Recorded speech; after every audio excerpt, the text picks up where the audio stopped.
Turumuz Dünya'da tahkim merkezlerinin gelişimi, STK'ların rolü başlığında gerçekleştirilecek. Masalarımızın üzerindeki kitapçıklarda tüm konuşmacılarımızın CV'leri yer alıyor. O yüzden bu konferansımızda moderatörlerimiz veya biz CV'leri kısaca sizlere okumayacağız. Kendilerinin CV'lerini kitapçıklardan görebilirsiniz. Panel moderatörümüz Benner kurucu ortağı, avukat arabulucu Benner Aydoğdu'yu, panelistlerimiz İsviçre Tahkim Birliği Başkanı Elliot Geisinger'ı, Stockholm Ticaret Odası Tahkim Merkezi Başkan Yardımcısı Dr. Patricia Shunesi'yi ve RBB Chambers'ta hakem olarak görev yapan Mark Appel'i kürsüye davet ediyoruz. Kendilerinin yaka kartları takılırken Benner Hanım gelmiş. Ben zaman geçirmek durumunda kalmayacağım. Benner Hanım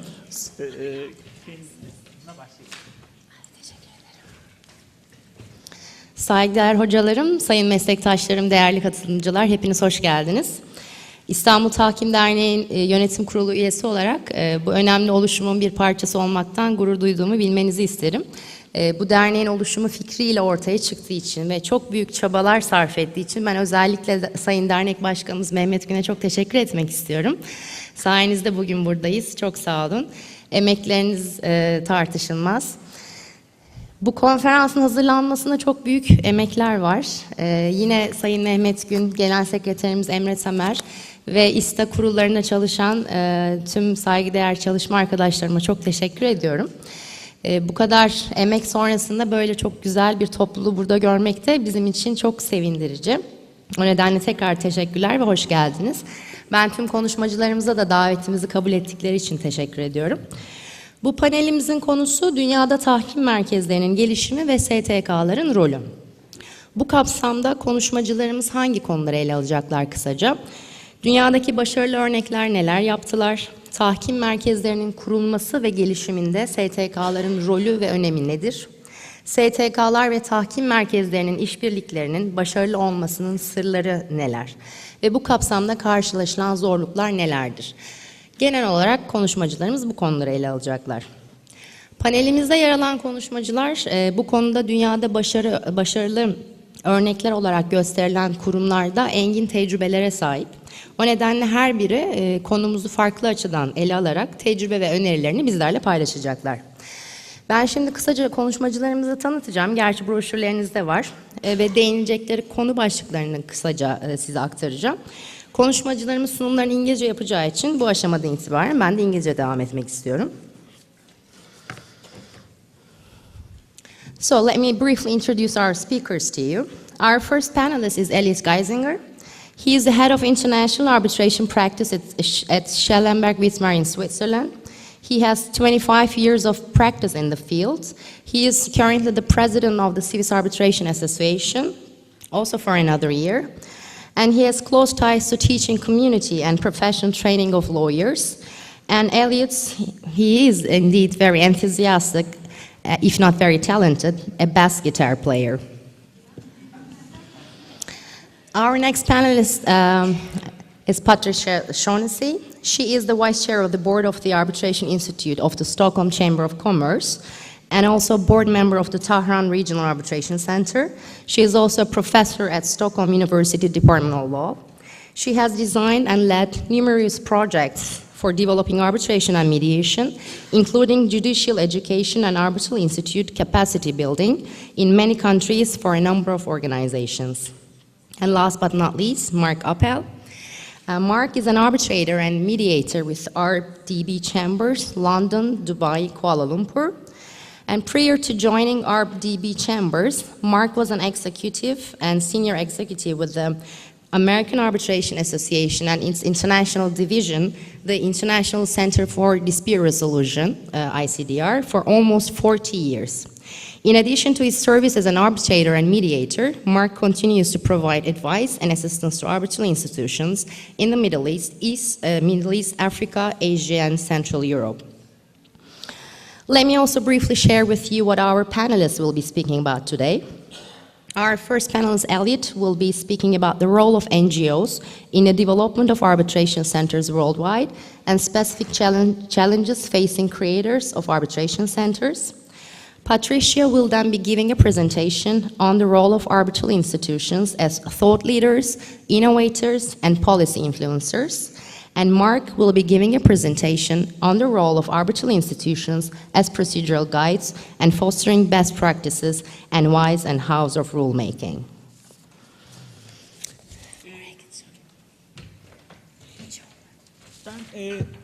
Müsaadenizle bir bilgi vermek istiyorum. Soru sormak isteyen değerli konuklarımız, arkadaşlarımız aralarda yer alacaklar. Kağıda isim, soyisimle birlikte sorunuzu yazarak kendilerine verebilirsiniz. Bu oturumun son 10 dakikasında soru cevap bölümü yapacağız. Siz böyle buyurun.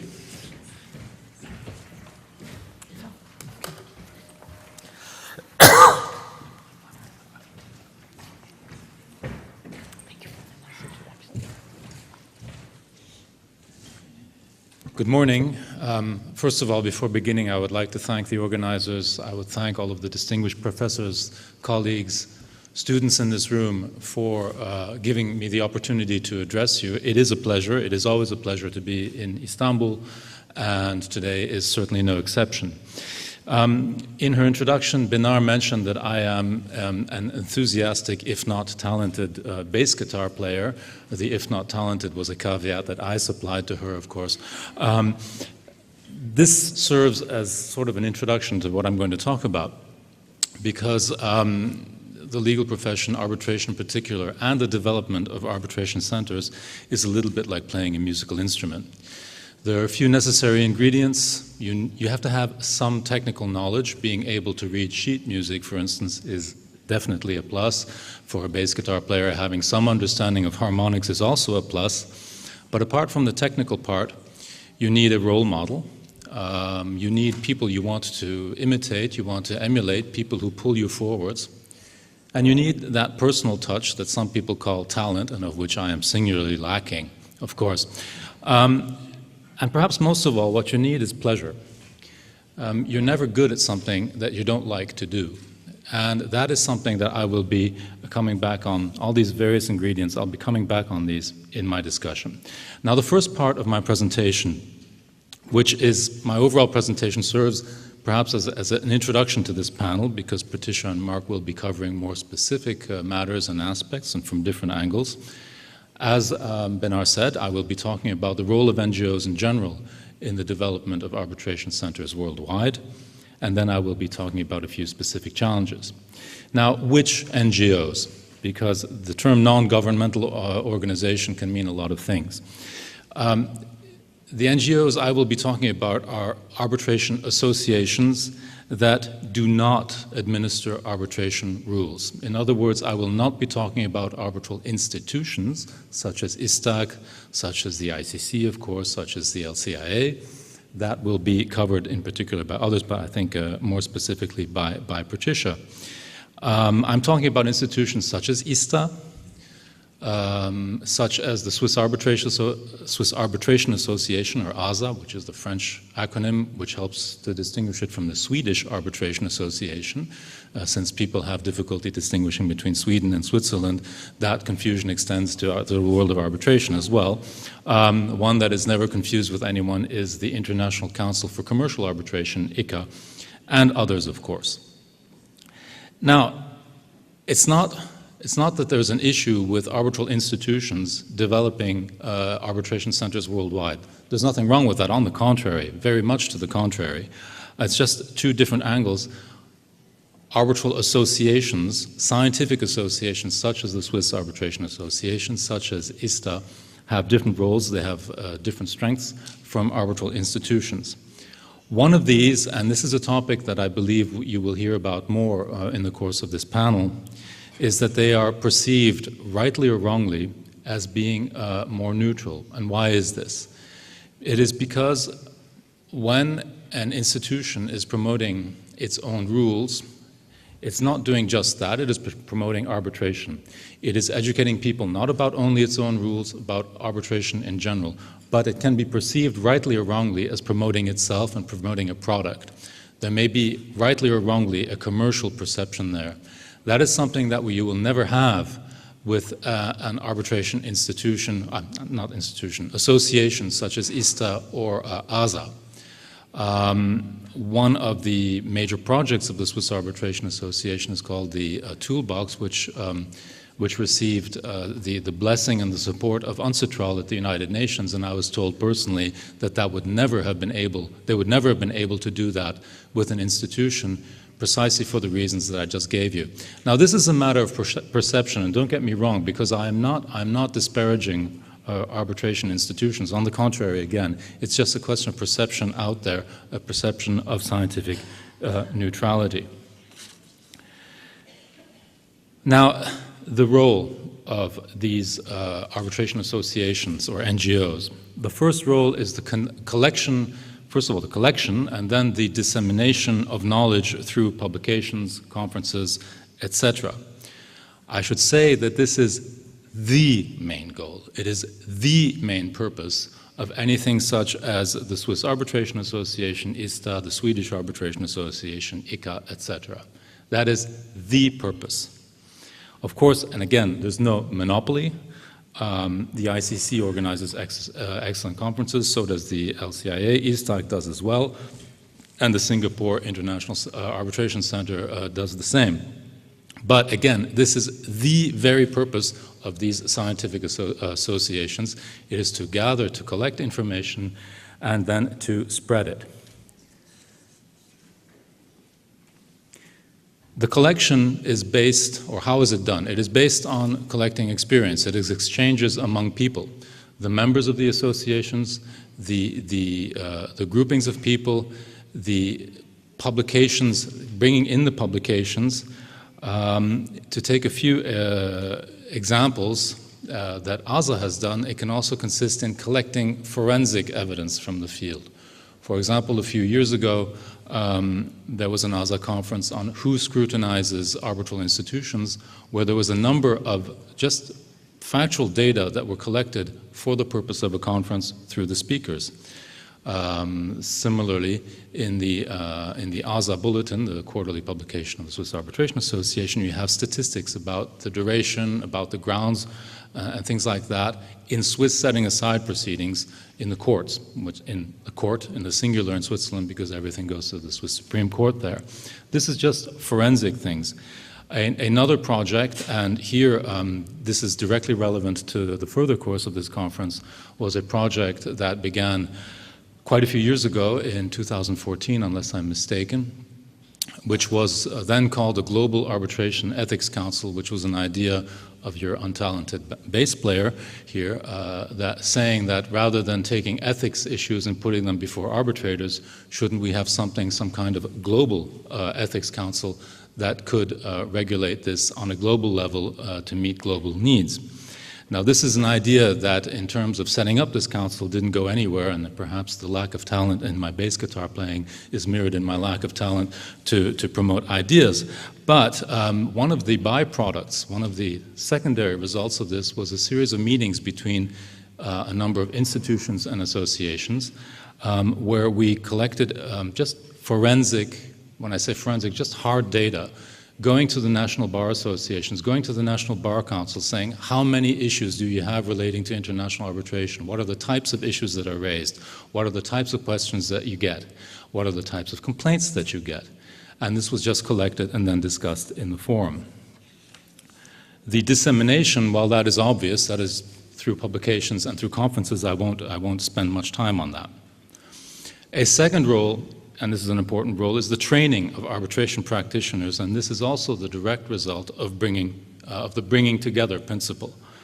I should say perhaps that in terms of specific training programs, this is done usually more through universities and through arbitral institutions, and here I believe there is room for improvement among the non-arbitration institution NGOs. It may be just a question of lack of funding. The arbitration associations such as ISTA or the Swedish Arbitration Association or the Swiss Arbitration Association live through the annual dues that they collect from their members, And to fund a training program is an expensive affair, and those dues, they cannot really serve to finance that. You can also, of course, finance that through inscription, but usually universities are better equipped for the logistics and the organization, and I believe that may be part of the explanation. Whatever. There are also specific projects. There can be local projects, and for instance, in Indonesia and China, the Swiss Arbitration Association has been asked to contribute to train aspiring arbitration practitioners. There's no need for that here in Turkey. Another role, and this is a difficult one, of NGOs is increasing the awareness of arbitration-related issues among legislators and in the judiciary. Now, why is this a difficult role? It's difficult because it can appear very presumptuous for private practitioners to tell legislators and judges how to do their own jobs. And it's a message that is difficult to deliver. To take judges, they are professional decision makers. They don't need to be taught how to do their job. That may be one view. Nevertheless, in order to make them more aware of the specific needs of international arbitration, which is, after all, a different world from their judicial world, there is a need to, and I put this word in quotation marks, to educate these people, and the same applies to legislators. I would say that this is a crucial role, even if it is one of the most difficult. The advantage of scientific associations here is their perceived neutrality. They're less viewed as lobbyists, perhaps, than something that may be perceived, rightly or wrongly, as a commercial enterprise. It has been done successfully. The International Council for Commercial Arbitration has done a lot in a number of countries, particularly in Africa, to increase awareness among the judiciary in particular of arbitration-related issues, and this has produced very positive results. In my home jurisdiction, as you may know, the Swiss legislator is currently revising Chapter 12 of the Federal Act on Private International Law, which is the code for international arbitration, and it is no accident that among the 4 experts that you have advising the government on how to prepare its bill, you have a past president of the Swiss Arbitration Association, you have a current professor and board member of the Swiss Arbitration Association, and you have your untalented bass player there too. So this is a typical advisory role, even for a legislator that is already very aware of arbitration-related issues. And finally, I would add the role as observers at UNCITRAL. UNCITRAL, the United Nations Commissions on International Trade Law, is one of the main vehicles for the development of arbitration worldwide, and it sets the example for others, which then helps them develop their own centers. This is the link to the development of arbitration centers. NGOs, such as the ones I've listed, typically are observers at the working group meetings, and this has been very helpful. I recollect in particular the discussion on the UNCITRAL notes on organizing arbitral proceedings, which were relatively recently revised and updated. There was a lot of input from the NGOs, precisely because the NGOs they were represented by practitioners who had a lot of direct experience from the field, and they were able to rely on the collected experience from their own members. That is what I see the main roles of NGOs in the development of arbitration centers. Now, some specific challenges, moving to the second part. And here you have a number of tensions that I will try to relate. First of all, the need to develop a unique selling point. I remember years ago, I saw an advertisement. I can't even remember what it was for, but there were a number of boxes with teddy bears, maybe something like 20 teddy bears in boxes, and one of them had a red T-shirt, and only one of them. And the slogan was, "What is your red T-shirt?" Because that was the one you looked at first. That's the unique selling point. And what can arbitration centers develop as their own unique selling point? Here I see a tension between two things. First of all, there is some need to have a regional appeal, a regional particularity or specificity. There's no point in opening a McDonald's of international arbitration in every corner of the world. There has to be some regional roots, some regional raison d'être of this center. At the same time, and this is the tension, one needs the broader international appeal. And this is a difficult exercise. About 1 year ago, and Brandon Malone is here, I was addressing people in Scotland where they are also making very significant efforts to develop Scotland as an international center of arbitration. And there you have the perfect example of what I'm talking about. Is why Scotland? Scotland is part of the UK. It's not England. It's not London. However, there's a lot of experience to draw from in London. So the Scots are in a difficult position because they have to set themselves apart from London, but they have a good example to follow in terms of what works and what works less. There are criticisms, justified or not, against London. There are a lot of plus points for London. Where do you set yourself apart? Where do you emulate? That is a very difficult exercise, and that is a very difficult challenge facing everyone. Another challenge is the need for a pool of local know-how. One needs to demonstrate that in the center, in the jurisdiction of the center, there is international arbitration know-how. And here you have the tension between this and what I would call more international staffing. You have an excellent example right here in your hometown with İSTA, and I think it's a good example of what has been done right. Now, Ziya Hoca, he explained that in the staffing of İSTA, there are eminent international practitioners, and that is exactly what you need. However, there are also eminent local practitioners, and you have a good balance. This balance is not always easy to find. It is not easy to find because there can be regulations that inhibit or restrict this type of role for foreign lawyers in local institutions. There can be mentality issues. There can be cultural issues. It is a very difficult balance. You cannot take just international stars and parachute them into a center and say, look, this is going to work. You cannot take just local stars and say this is going to work internationally. There has to be a balance, and this is a very difficult balance. And again, I find that İSTA is a good example of something that was done very much the right way. Another issue is the need for a favorable legislative and judicial environment. This one seems rather obvious. No arbitration center can survive or can even hope to exist in a jurisdiction where the law is not modern, or even if it is modern, is not applied or understood in a modern way. Now that seems to be relatively easy. It takes more than that. It takes an understanding and awareness of arbitration issues, and the star here, and this one is impossible for anyone to replicate or imitate in the world, I think, is Singapore. Singapore is a place where you have and I don't want to be insulting or disparaging here, but you have a center of extremely transparent government, extremely responsible judiciary, a business-friendly atmosphere in a region where this is not, let's say, a matter of course. It's not a matter of course that you will get transparency in government in a lot of the other countries in the region, and that has helped Singapore hugely. That is probably the reason for Singapore's success. And this has been this has been mirrored in their judiciary, and that in turn has been mirrored in their arbitration process. And more than that, and this is why Singapore is unbeatable in this respect, is that you have a government that is highly aware of this and that actively promotes, that actually subsidizes, or has subsidized with public funds, the development of an arbitration center locally.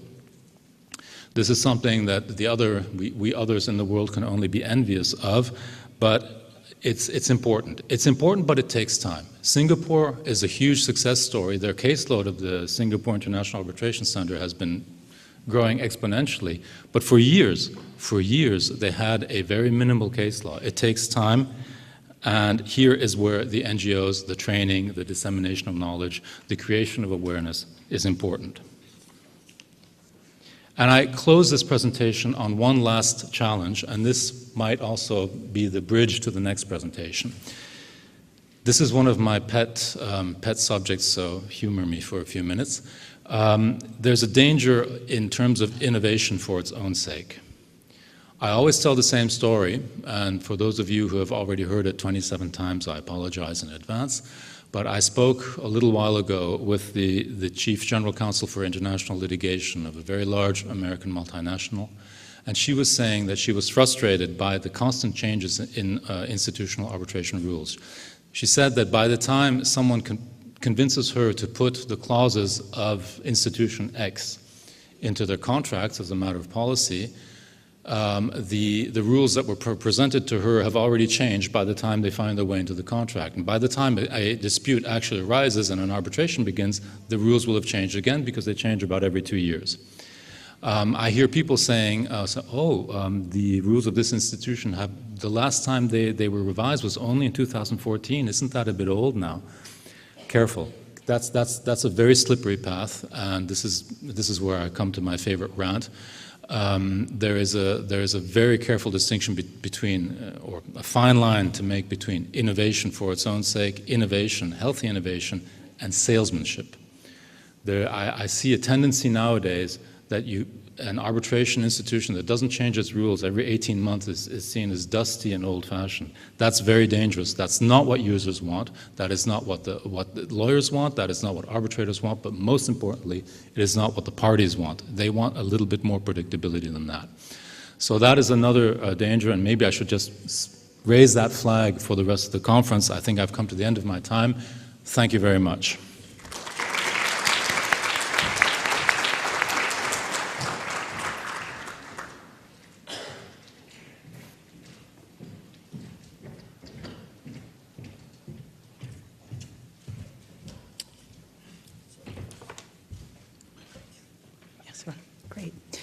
Good morning, and it really is a good morning. The sun has come out and shining upon us, and I have to say that I'm very grateful to be here today to participate in this conference representing the Arbitration Institute of the Stockholm Chamber of Commerce.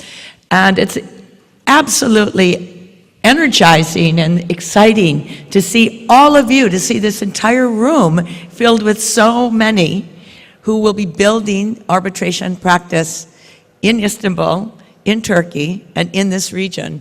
So I think your future is brighter than the sun coming out. So let me follow the metaphor that Elliot presented us with. And I would say that the Arbitration Institute is itself an instrument, but an instrument with many strings. And it's playing in an orchestra. And the orchestra consists of the stakeholder organizations. But it's an orchestra that needs to play together, but there is no conductor. There is no director. They are crowdsourcing their music, I guess. And it has the potential, and indeed we see across the world, that the music is being played, different melodies, different tempos, but we see the stakeholders playing together. And we're focusing on our panel of the Arbitral Institute, of course. And I would argue that the Arbitral Institute, continuing Elliot's metaphor, is like the first chair in the violin section. It is going to be setting very much the tone of the music.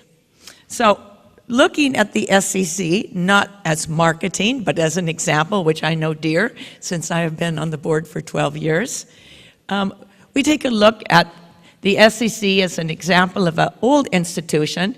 We celebrated in January 2017 our centennial, and we had over 700 people in Stockholm for a series of events and did a series of activities to celebrate it. And it's taken over 100 years to build the Institute into what it is today. And I think that's an important message. In building a new institute, one should be very ambitious, very nimble, and prepared to move quickly, but also prepared that it takes a long time to build the trust and the practice to become a global leader. So what do arbitration institutes do? The main and most important function, of course, is to efficiently and effectively administer cases.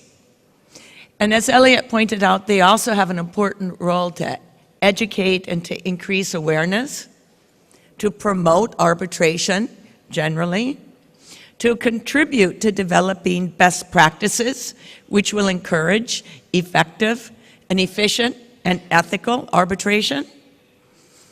And then what I will be focusing on in the next 10 minutes or so is helping to shape policy and to influence trends. So this is a snapshot of the SEC, and you can see that it's a mixture of holding seminars, meeting with policymakers. You can see the middle photo over towards Benar. That's an actual photo from one of our board meetings. Many of the board members are in that box, the telephone box. We have our board meetings at 2 o'clock on Wednesdays so that we can reach board members from Beijing to New York at a reasonable time. And we also have many members who are there in person. And it's a mix of international and local arbitration leaders. And that helps us to become more effective policymakers and more effective influencers. Very quickly, we're going to run through these statistics quickly. I just want to point out that you can see that there is a growing curve of the number of arbitrations. We've been pretty steady at around 200, with about half international and half not. But the snapshot you're seeing started in 2005. If you go all the way back to 2050, 2030, you will see there were not many cases. We are the second most popular venue for investment arbitration. As you can see, from 1993 to 2017, we've had 100 investment arbitrations.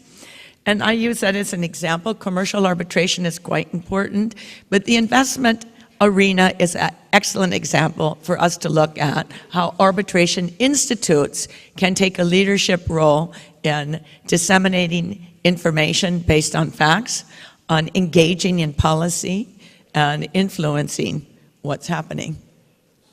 We have, quickly as you can see, the statistics on the number of cases coming in every year. You can see here the type of investment disputes that we're having. So of this, we have a mix of things coming from the Energy Charter Treaty, from the BITs. And important here, we can see nationality of parties. And the nationality of parties, this covers both commercial and investment arbitration. And you'll see Turkey is one of our important parties in SEC arbitration. So when it comes to investment arbitration, we know that it is a very contentious topic today. It's being attacked internationally. We have the new Achmea decision from the Court of Justice, followed by the Commission and Parliament making statements during the summer regarding the status of investment arbitration in Europe when it meets EU law. This is a very fast-moving area. It is a very changing landscape. And we are very aware at the SEC that it could very dramatically affect our role in administering investment cases. And so we are very much engaged in policy discussions on that level, and I will come back to that. But I want to first touch down at the issue of diversity. And I hope in our discussions following our three presentations, we'll have an opportunity to discuss a bit about diversity. Many of you, how many of you heard of the pledge? Have you heard of the pledge? Only a few? The pledge is an initiative that was created by a number of prominent arbitration practitioners, women and others, to try to actively engage the arbitration community in doing something about gender diversity. And so the pledge encouraged individuals, organizations, firms, institutes, associations to make a commitment to getting more women appointments.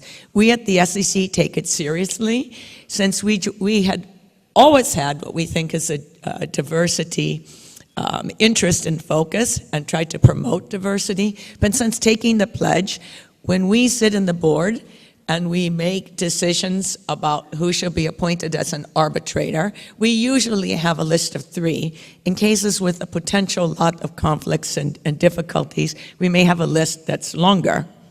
And we always in the three, so we'll say, here are the three, and the secretariat will call number one to see if they are available. If they aren't, they go to number two or number three. On any list, there will be at least one woman, always. Recently, in the last board meeting last month, I think we had some lists that consisted of 2 or 3 out of 3 that were women. And that has resulted in a very much higher level of women appointments. You'll see that in 2017, when the SEC appoints, we had 37% women. That was up from about 29% the year before. I think in 2018, we'll have made it over the 40% mark. But when the parties appoint, it's only 8%. And when the 2 arbitrators appoint the chair, it's 0%. Arbitration institutes across the world are reporting statistics. I think we're at the high end at 37%, but most institutes today have broken the 20% ceiling or nosing up around 30%. So the institutes are taking a policy lead, but it's not trickling down. And so we need to do more.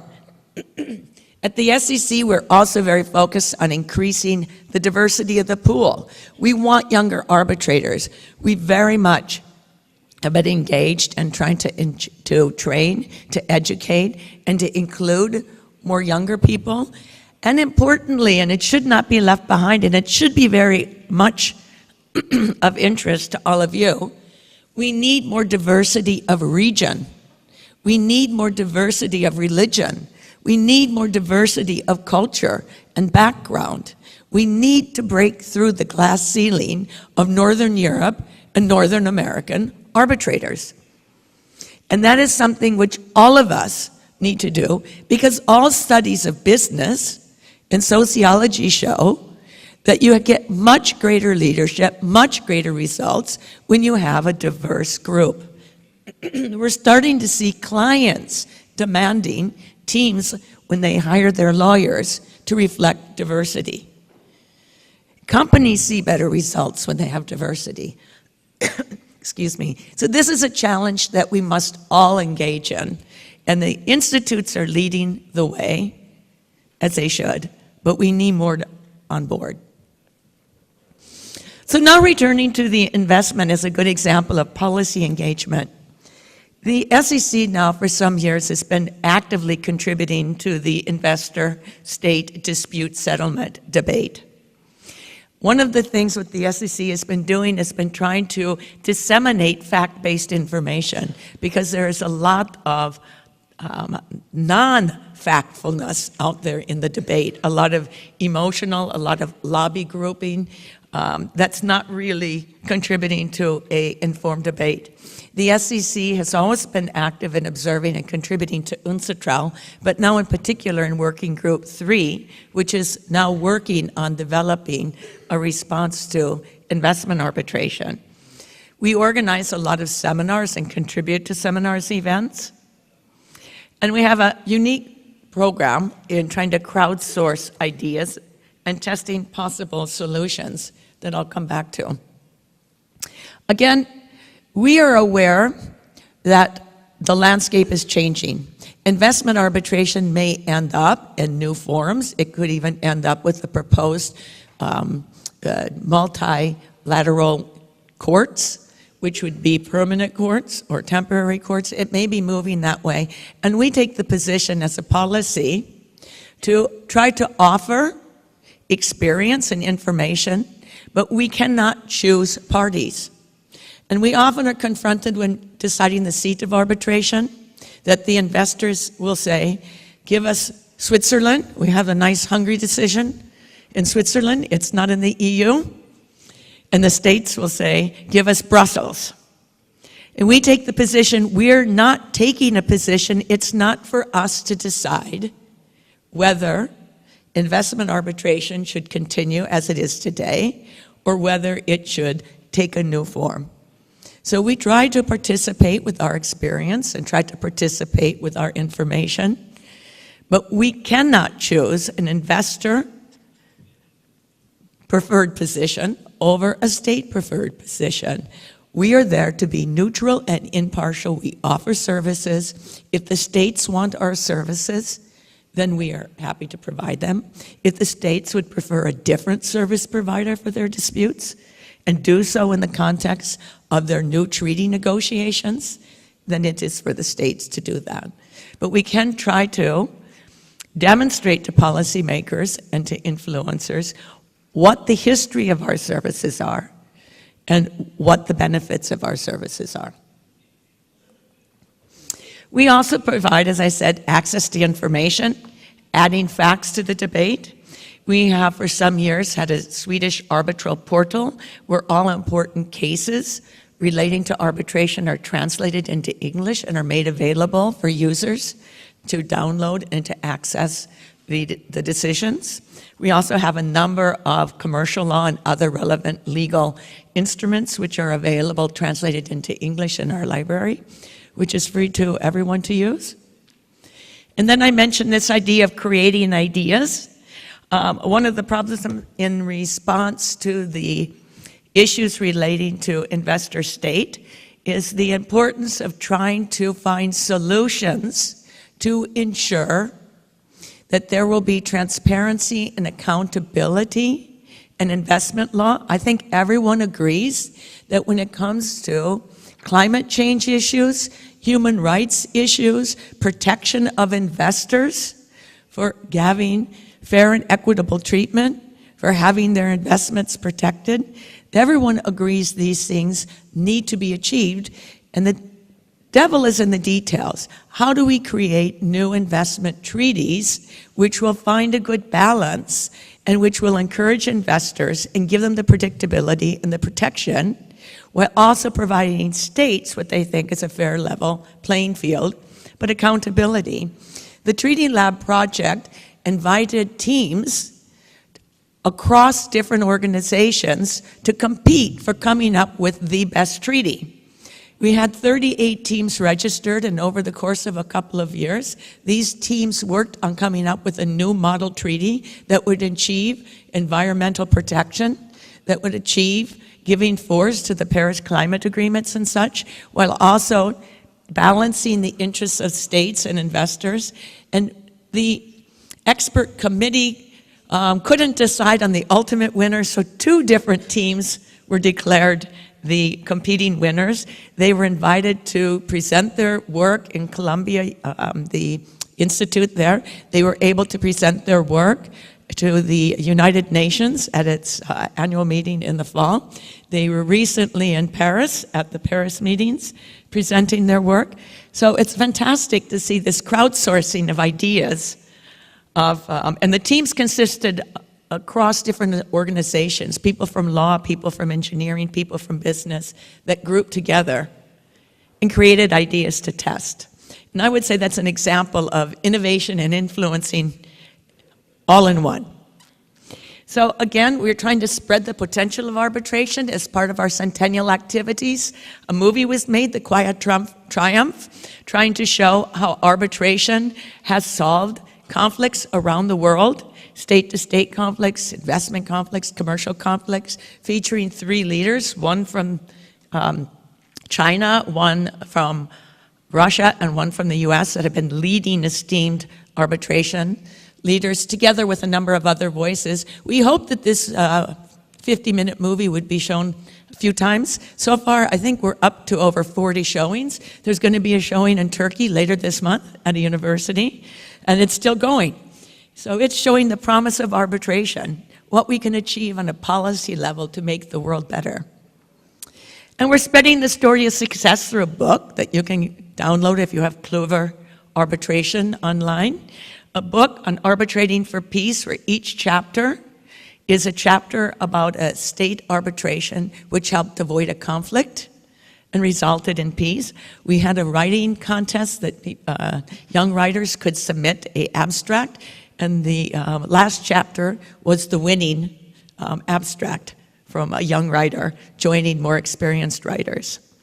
We have CSR, human rights and climate change, that is on our agenda. We have had a number of conferences where we talk about how to enforce the goals in the Paris agreement and the Orhouse agreement, there are no real enforcement or sanction mechanisms, and arbitration could provide the solution. And again, we are also looking at sustainable development. How can arbitration help to interface to achieve sustainable development? What can we as arbitration influencers, practitioners, contribute to that? Highly important, one of perhaps the biggest challenge of our globe today. We're also talking about business and human rights, how human rights and business, the mix between public interest and private interest is one of the really hot topics and very important areas, so we're very active in that. And exploring new technologies. We are looking at the SEC, and I know other institutes are, about improving our online services so that you can have uploading platforms and even online dispute resolution. Searchable databases.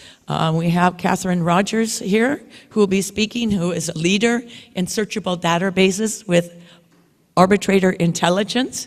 And we need more databases which are searchable and providing information about arbitrators and different techniques to all the users rather than to those who are well-resourced and repeat users. Virtual arbitration to lower the costs and to increase the efficiency and effectiveness. We're having a lot of digital transformation and artificial intelligence. All of this, we're talking these days about disruptive innovation, spilling the coffee to make a better cup. And of course, blockchain. We have a special group that's looking at the SEC into using blockchain technology in the services we provide. And I think that all of these areas are areas of both innovation and policy which need the attention of the arbitration institutes, or we will be left far behind. So these are areas I've just kind of done a quick postcard where institutes can have an important role in policy making, influencing, engaging with their stakeholders, engaging with other organizations, engaging with government. And it's an exciting world we live in, and I think we can all contribute to making it better.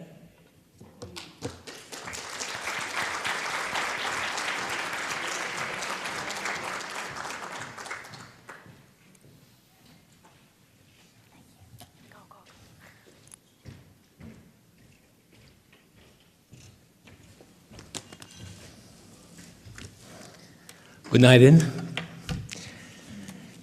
It's a pleasure to be back here in Istanbul and working with friends and colleagues who I've known for many years. Benar, thank you for the very kind introduction. Mehmet Gun, thank you for your leadership, continuing leadership, so many years, you know, and look, it's happening, you know, fantastic, well done. Mr. Deeren, you did well. You did well. And I applaud your efforts and the efforts of the Chamber of Commerce to mainstream commercial arbitration in business contracts and in many industries. So continued success in that regard. My privilege today, working with this really wonderful panel, is to talk about the arbitral institution as guide. And it was a choice of words, this guide. But think of yourself in going to a place that you haven't been to before, either on business or on holiday. And, you know, you're in a new place. You don't know where to go. You don't know where to eat, you know? And these are important things. What do you need? Well, sometimes you just need a good guide. Think of this arbitral process now. These are people who are in conflict. My business is threatened. I need to turn to a trusted hand, a trusted party to take me through. And so think of the arbitral institution as a guide to the process. When we organized our conversation about this panel, and by the way, a procedural conference, which is what we had, or an organizational conference, is good, a good arbitration practice, not just good education practice. My colleague, Patricia, had an excellent comment right at the very beginning. She said, we met with a bunch of people and we asked them, what are the expectations of this arbitral process and arbitration rules? What should they do? And think through these now with me. Should an institution and should institutional rules meet common or community expectations of the process? Yes, right? You think? How about, and I think we heard best practices, should institutional rules reflect best practices in arbitration? Again, I think fairly safe. How about this next one, though? Should the arbitration institutes or should institutional rules, when they think it's necessary, actually, by rule, seek to reform behavior? Tougher one, perhaps. But maybe the answer to this, what's appropriate, is D. The answer on the test that you took last week. So it's all of the above. So now I'll take you through them. We'll talk about this. First, this concept of arbitral rules as of reflecting community expectations of the process. And you say, why? Well, this arbitration serves the world of commerce, yeah? And commerce is diverse. It's diverse by location, it's diverse by industry, it's diverse by cultural and legal traditions. And so when we talk about reflecting community expectations, what are we talking about? Oh, that's a big community. But that's what we need to do, and that's what institutions try to do. They try to reflect what people are looking for out of the process, what they can agree are core and common and important principles. There's that great expression about what unites us is greater than what divides us. Yeah, and what good arbitration rules is, it's really what unites us. I think everyone who uses the process can agree on several things. They can agree that arbitration and arbitration rules should be transparent and understandable. They can agree that processes should be fair, should be fair. And they agree, notwithstanding continuing challenges, that in arbitration you should find a process that is efficient and economic. And so if you look to institutional rules, you see these things presenting themselves. So institutional rules really become a statement of what the community expects. I say quick story up on the board there. One of my a law professors, a long time ago, comes to class. He's had an ad hoc, so non-institutional arbitration. He's after the fact, and he's trying to get a hold of a transcript. There was a transcript for the arbitration, a transcription of what occurred, what people said, what was presented. And the other side, this counterparty, had paid for the transcript, and they weren't going to give him a copy. And so he went to the court and he said, I'm entitled to a copy. It was the transcript became the record of the proceedings. And as my evidence, I'm going to give you a copy of the AAA commercial arbitration rules. And if you look at this section of the rules, it says that notwithstanding that I didn't pay for it, if it becomes the record, I am entitled to a copy. Okay? So this is what, think of institutional rules as an expression of community expectations of the process. And then think of also of who's coming to the process. Patricia talked about repeat players. The truth of the matter is that for many, if not most of the institutions, people who come to arbitration come as a first time. And for many of them, I'm happy to say a last time. People aren't regular participants. And so they have to be made comfortable.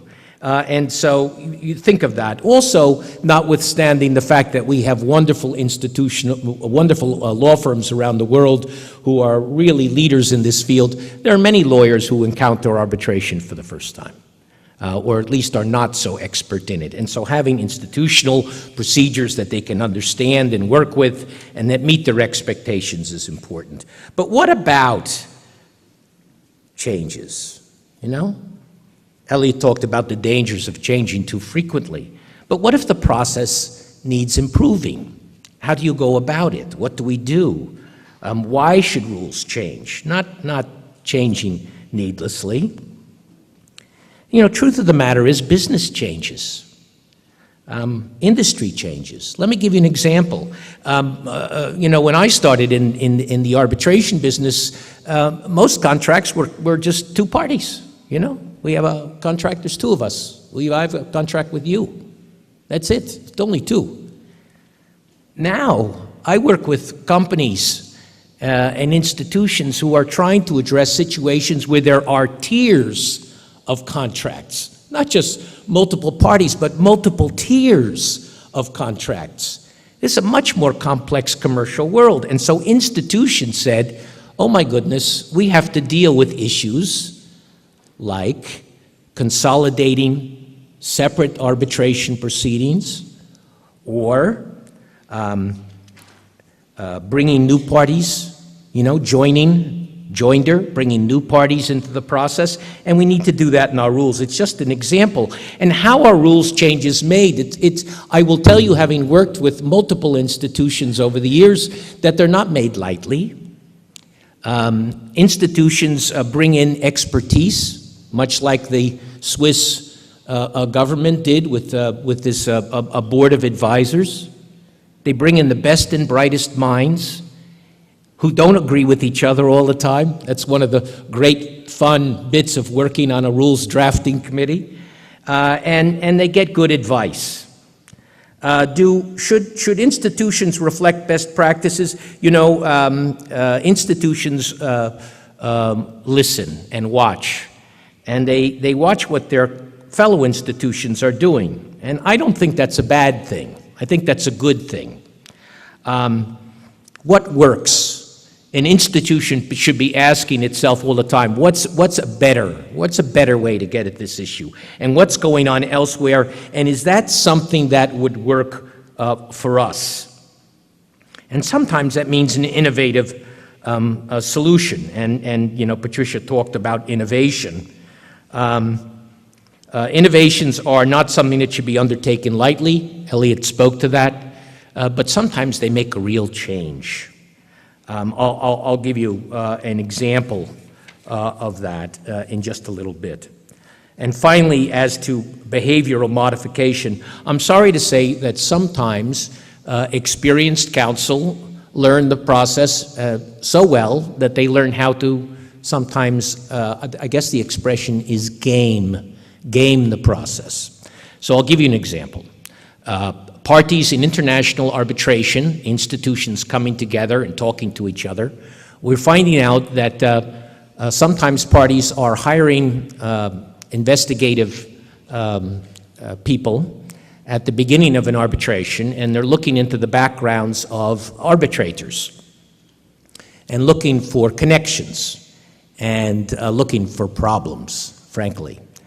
And things where a conflict of interest perhaps has been indicated. And then they are, and this had happened, they sit on the problem and don't disclose it themselves, and then sort of watch how the process goes. And at the end of the process, approach the other side and say, we're going to be filing to set aside the arbitration award, because we have found that arbitrator X was connected to party, you know, to you in some way or to the other side in some way. And so the institution started talking about this. And I was literally chairing one of these drafting committees while another institution was dealing with exactly the same problem, and we were talking to each other. It was very interesting. And what institutions are starting to do is to say that the duty of disclosure that exists for arbitrators should be extended to the parties themselves and to counsel. It just makes sense. So if you know something, say so. And if you know something and you don't say so, then you can't complain of it later. So it just makes sense. But this is a change. And it's behavioral modification, like it or not. Can rules changes go too far? Of course they can. You should ask yourself the question, Elliot managed it very well, is this real value or is it just the latest thing? It should address a real need. Now, one of the more hotly debated sort of rules changes at multiple institutions over the last number of years is emergency measures. Okay, so what do you do before the arbitral tribunal is constituted? A party is in need of relief. How do you address it? And so various institutions have put together procedures that allow the institution to appoint on an incredibly rapid basis a single arbitrator to make hear the emergency measures case and make a decision. This really goes to my sort of next issue, which is administrative experience and competency. There's a difference between an institution that's been administering cases for a long, long time, has an experienced panel, including arbitrators who are ready, willing, and able to step in immediately to address issues of interim relief and emergency relief, and a brand new startup institution, you know? It's a tough issue to address. Are we ready for this? And I think it's a question that institutions really need to ask themselves. 24 hours to appoint an arbitrator is no small task for any institution, let alone an institution that is just getting started. Finally, is there a value in diverse approaches? I think so. Our UK colleagues have this great expression. They say horses for courses. Horses for courses. So depending on the circumstances, a party might want this type of procedure or that type of procedure, might want to locate their place in this place or in that place, and that's a good thing, not a bad thing. Last thing I want to talk about is administrative value. And we've talked about institutions that don't administer and institutions that do. I want to speak up for institutions that act as administrators, understanding full well that both models work and work well. Institutions add value. And the first value is getting the process starting. Institutional arbitration clauses are self-executing. You don't need to go into court to have a court compel the process. You can go file your arbitration, and an institutional rule is going to take you forward from there.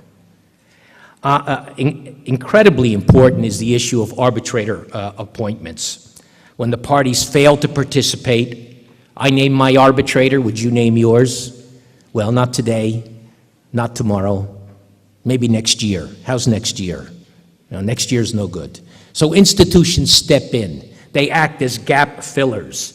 They appoint when parties don't do it themselves. And they do something more important than that. In terms of the development of arbitrators, I want to speak up for what Patricia Shaughnessy talked about, which is institutions play a key role in introducing new people to the process, assisting the development of the next generation of arbitrator leadership. I was so pleased to be asked to be on this program by Benar, who was an executive board member, you know, in times past for ICDR Young and International.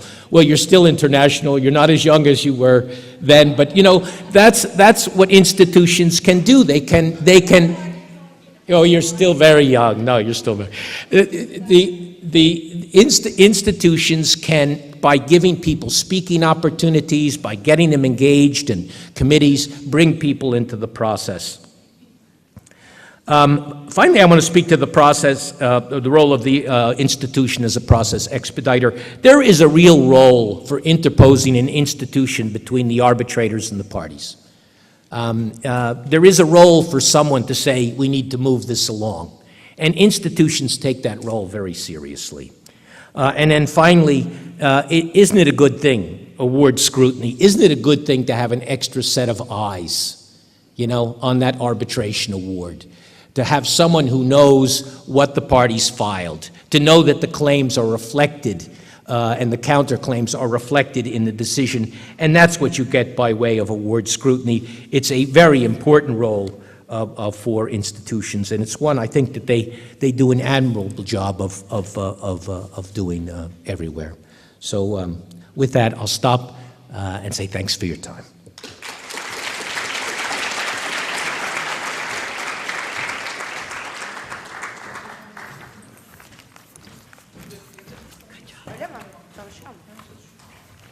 Mark, can you hear me? Duyuyor musunuz? Okay.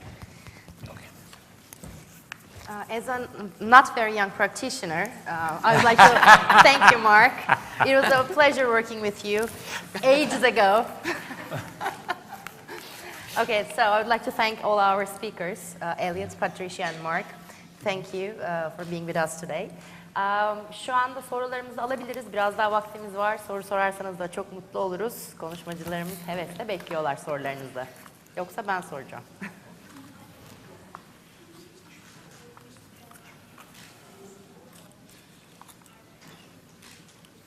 Yavuz Bey sanırım.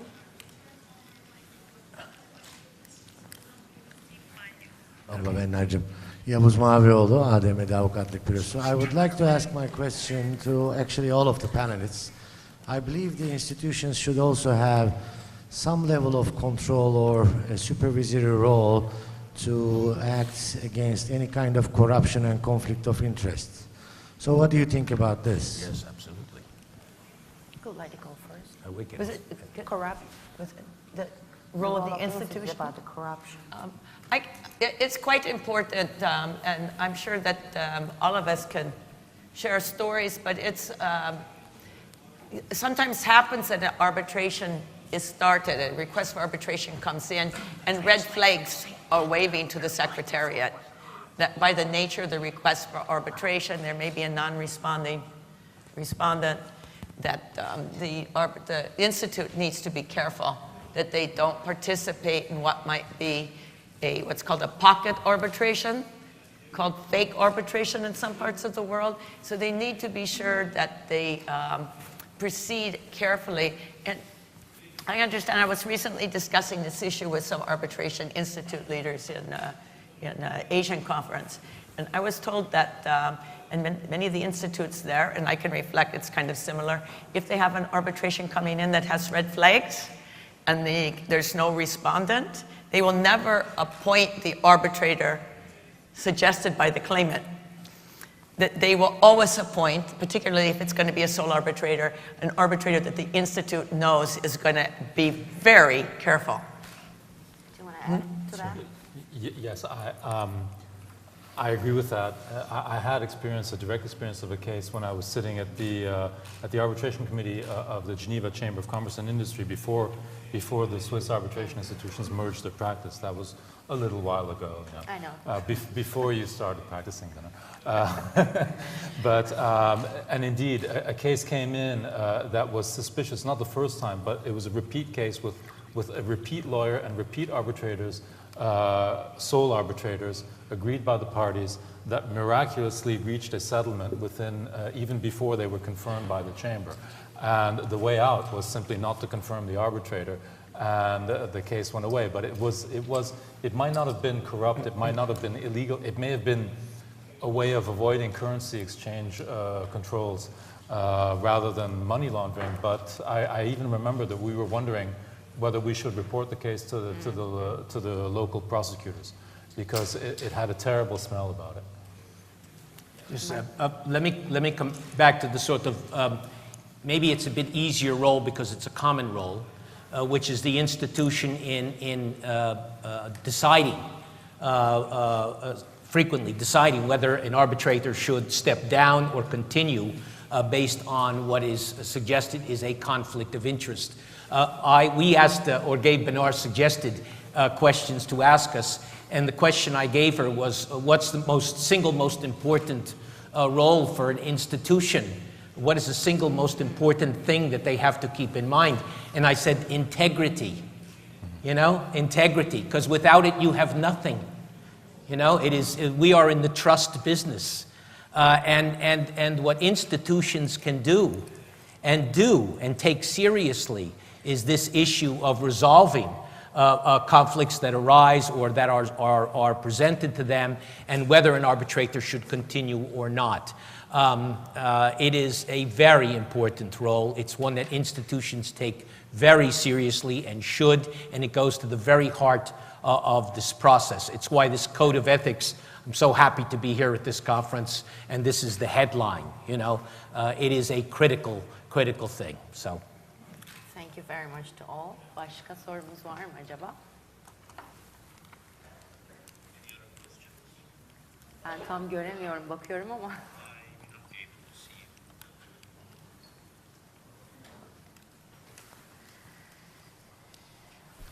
I just have one question. Sorry, Bernard. Maybe for you, Elliot. Hello? I'm sorry, it's me again. If there weren't any questions, I was just going to ask for a follow-up, because I was wondering how institutions could actually institutionalize this integrity issue. Because you mentioned the investigators of law firms, which is very common, and why not by the institutions?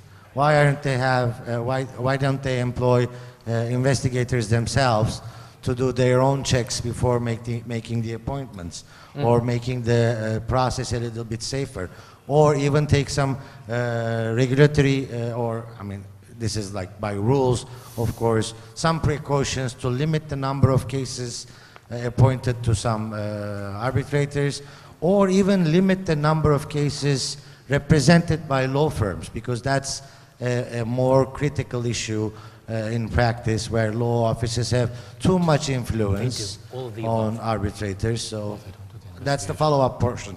Sorry. No, it's a great question, and the answer is they do all of the above. Well, except You for know? the investigations. Maybe not investigations, but certainly in terms of monitoring the number of appointments and being careful themselves about what can happen, which is that a select number of people get too many, or I guess worse yet, you do have an issue where an arbitrator is selected by the same party in multiple cases, and this has presented itself more and more frequently. Institutions now have outside review committees actually assisting them with these disclosure and challenges, and so that's being done. It is very serious. Institutions take this very seriously, and in fact, they're doing many of the things that you suggested. Let me jump in and say, you have to make a distinction between two types of institutions. There are many more than two. But in this regard, if you take, for example, the ICC, the parties nominate their arbitrators, and then the ICC confirms, and then only then do they become appointed arbitrators. In the SCC, we're a little lighter touch. We have strong respect for party autonomy. The parties appoint their arbitrators. We do not confirm them. If the party appoints them, then they are appointed. And we do not go about like an investigator or prosecutor looking to see whether or not there might be grounds to challenge. So the removal of an arbitrator on the grounds of a conflict of interest is only occurring when there is a challenge.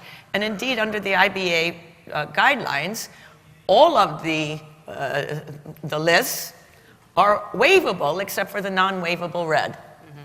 So that if a party doesn't bring a challenge under the regulatory framework, which depending on if you're looking at UNCITRAL, model law, or the rules, or the ICC, or the SEC, is usually between 15 or 30 days. If it's not brought from when you knew or should have known, then it's quite easy for us as an institute to deal with the challenge. We do make, we started at the SEC this year with publishing, giving the parties short reasons for the board's decisions.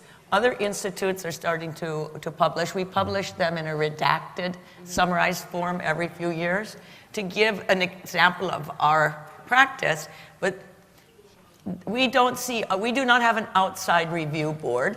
We don't do investigations. It's up for counsel and for the co-arbitrators perhaps make comments. And so it's not, we don't see our role as supervising the appointments. And of course there are court cases and concerns about repeat appointments. And that leads in, I think, to the ethics things, which Elliot mentioned, about should institutes be supervising, monitoring, investigating, prosecuting, and sanctioning ethics. And that was something which the Swiss, as you mentioned in your presentation. Well, yeah, I mean, that I don't want to preempt the discussion in the later panel, but it's true that the Swiss Arbitration Association had a very strong reaction against the IBA guidelines on party representation to the extent, I mean, there's a lot of things in there which are fine, but to the extent that those guidelines purported to set a number of ethical rules which were fine. Some of them were rather obvious. You don't falsify documents to put them in as evidence in your arbitration. That doesn't seem to be setting a very high standard. But there were some rules where the idea was that the arbitral tribunal should be the monitor or the judge of ethical issues in the process. And that for us was the worst solution possible. Now, whether the institutions could do that, that's not easy. No. It's not.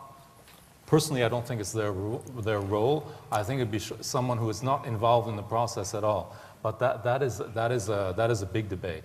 That's a very big debate. I'd rather save that for the later panel. Thank you very much. Thank you all again, and thank you too for listening to us.